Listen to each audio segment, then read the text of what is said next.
What's up, guys? So the final two cards from Duelist Nexus just got revealed, and one of them is actually a banger. So starting right off, I want to go over the banger last card, and I think this card definitely deserved to be in a reprint of some sort of parallel rare. Now, will it be a collector's rare on the TCG? I don't know, but all I know is Shooting Quasar Dragon is getting a reprint of a higher rarity, and if any of you guys are huge Yu-Gi-Oh fans, this was the OG ultimate boss monster that everyone wanted to make. It was like, turn one, you made this, it was GG, but now it's like memes if you make this turn one, because they'd just be like, you use all your cards to make one card. But yeah, this is a very good card, I would say, as like a final announcement of like the end of the Duelist Nexus. Now, we still have one more card because I said it was a final two, and on top of that, we got more important actual news for other new Yu-Gi-Oh cards and the 2023 TINS. So this one is a new card. Quasar is obviously an older card, but it was like the last announcement here.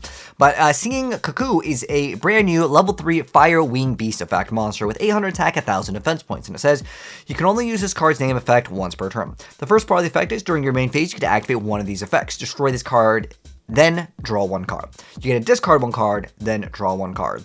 Draw one card during the end phase of this turn. Okay, considering it has to be summoned, right, to get the effects, if it could just be in your hand, you just go cycle through cards, that'd be kind of good.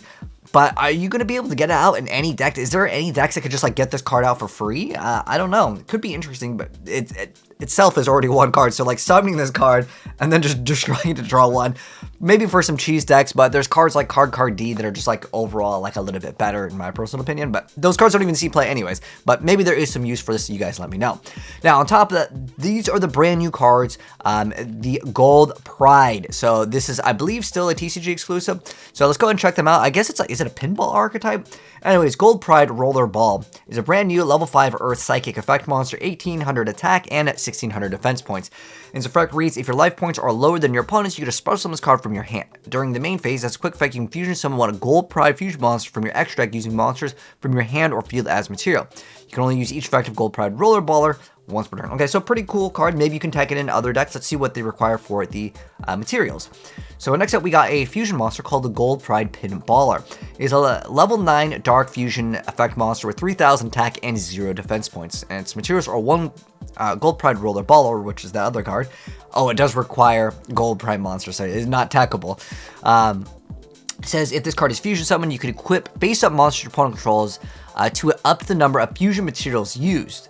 You can only use the previous effect of Gold Pride Pinballer once per turn. Also, if your life points are lower than your opponent's, the effects of this activation effect cannot be negated. Wow, that's actually pretty insane.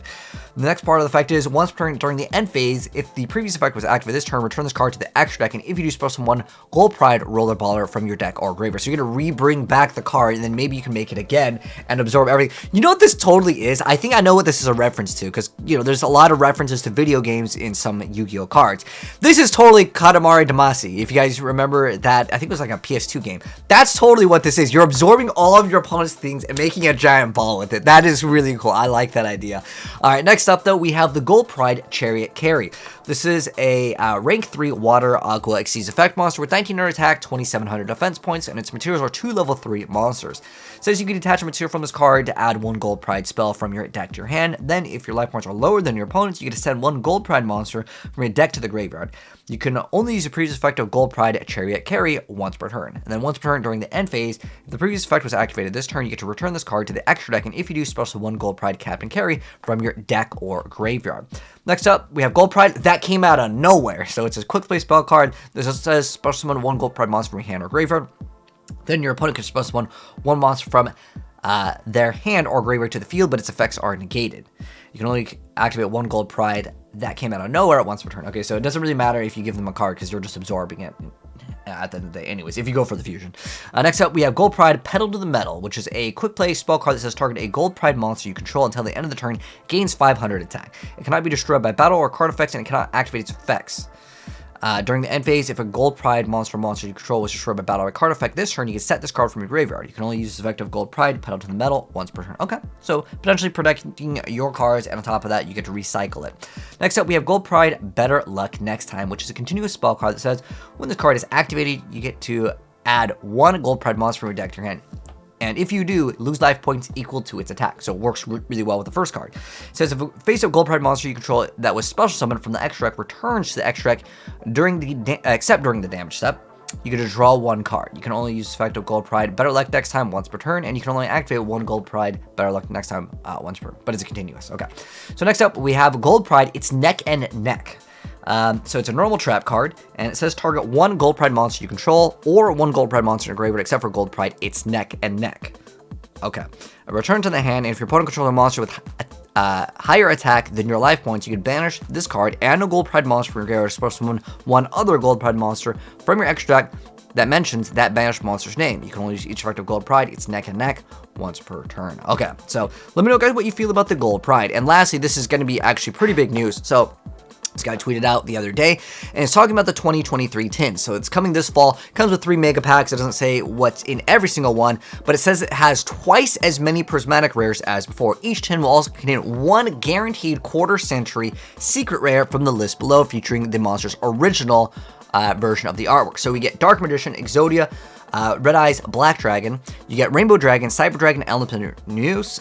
We got Stardust Dragon, Black Wing Armor Master, Black Rose Dragon, Utopia, Galaxy Ace Photon, Odd Eyes Pendulum, Enlightenment Paladin, Decode Talker, Firewall Dragon, and Salamander Great Blaze Dragon. So these are going to be all like the promos here.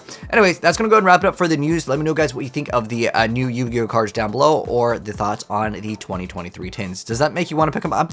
I think it's always with the nostalgia, with the Dark Magician, the Blue Eyes, Red Eyes. I mean, at least, wait, there's no Blue Eyes on this one. Okay, you guys get it, though. It's like some of like the legacy stuff. I mean, maybe if it's got really good potential for some, like, I don't know what they mean by like the original artwork. I'm guessing, is that going to be like TCG original, or is that like OCG like original artwork, or the Bandai artwork? I don't know. Anyways, thanks for watching. If you guys enjoyed the video, drop a like on it. If you're new here, subscribe, turn on the bell so you don't miss out when we cover more new Yu-Gi-Oh cards like these in the future. Take care, and I'll see you in the next video. Peace out.